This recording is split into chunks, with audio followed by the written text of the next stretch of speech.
లాంటి అనేక పరిశోధనలు హైదరాబాద్ కేంద్రంగా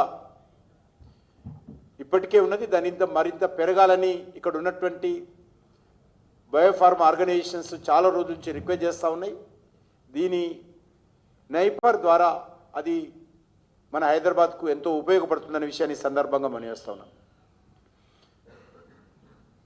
అంతేకాకుండా క్లినికల్ ట్రయల్స్ నెట్వర్క్ ఏదైతే హైదరాబాద్లో ఉందో దానికి సంబంధించినటువంటి మన హైదరాబాద్ నైపర్ ద్వారా రీసెర్చ్ అండ్ డెవలప్మెంట్ కెపాసిటీ కూడా పెరుగుతుందనే విషయాన్ని మనం చేస్తూ ఉన్నాం.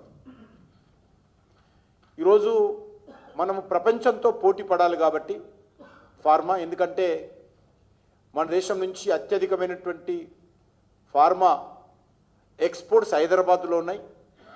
కాబట్టి ఈరోజు నైపర్ను కూడా క్లినికల్ ట్రయల్ నెట్వర్క్ సంబంధించి మరి గ్లోబల్ స్టాండర్డ్స్కి అనుకూలంగా మనము పరిశోధనలు, క్వాలిటీ కంట్రోలు, ప్రపంచానికి కావలసినటువంటి క్వాంటిటీ ఫార్మా కూడా మనం డెవలప్మెంట్ చేసుకోవాలి. అది ఈ కార్యక్రమం ద్వారా ఉపయోగపడుతుంది.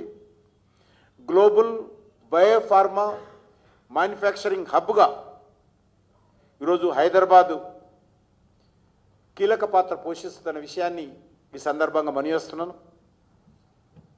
అంతేకాకుండా ఈరోజు రామ్జీ గ్రామీణ ఉపాధి అవకాశాలు ఇచ్చేటువంటి రామ్జీ పథకం ఏదైతే ఉన్నదో, రూరల్ ఎంప్లాయ్మెంట్ జనరేషన్ పథకం, దానికి ఈ సంవత్సరం కూడా కేంద్ర ప్రభుత్వము మరి ఇటీవలనే కాంగ్రెస్ పార్టీ ఏదైతే తప్పుడు ప్రచారం చేసిందో ఈ పథకాన్ని నిర్వీర్యం చేస్తూ ఉన్నారు, నిధులు తగ్గిస్తూ ఉన్నారు అని కాకుండా మరి 9% అధిక నిధులు ఈ బడ్జెట్లో కేటాయించడం జరిగింది.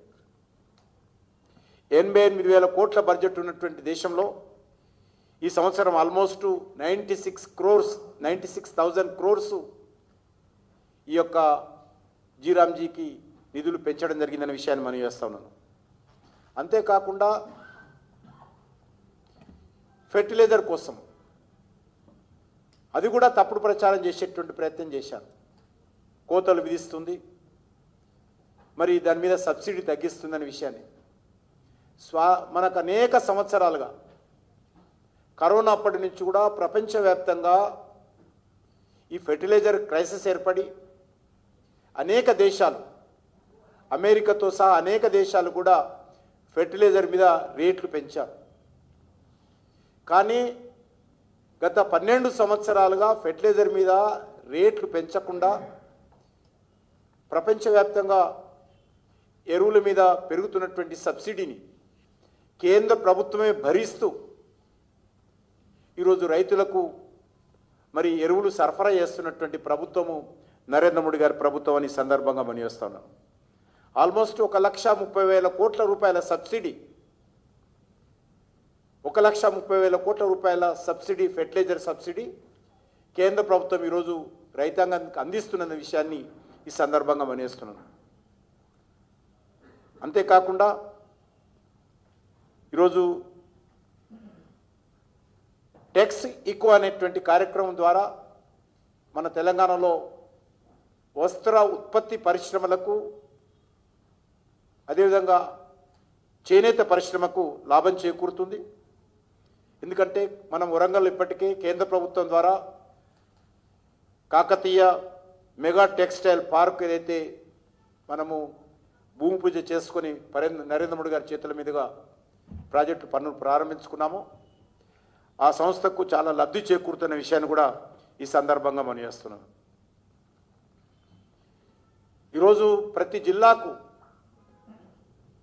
ఒక గర్ల్స్ హాస్టల్, బాలికల వసతి గృహము రాబోతుంది ప్రత్యేకంగా. అదేవిధంగా SASCI special assistant to state for capital investment పథకం కింద కేంద్ర ప్రభుత్వం ఇప్పటికే సుమారు 9,502 కోట్ల రూపాయలు ఇచ్చింది. దీంట్లో ఇటీవల రామప్ప దేవాలయం యునెస్కో గుర్తింపు పొందినటువంటి రామ టెంపుల్ వరకు ఇప్పటి వరకు 141 కోట్ల రూపాయలు రామప్ప టెంపుల్ అభివృద్ధి కోసం టూరిజం మినిస్ట్రీ ద్వారా అదేవిధంగా కల్చర్ మినిస్ట్రీ ద్వారా కేటాయింపులు చేశాం.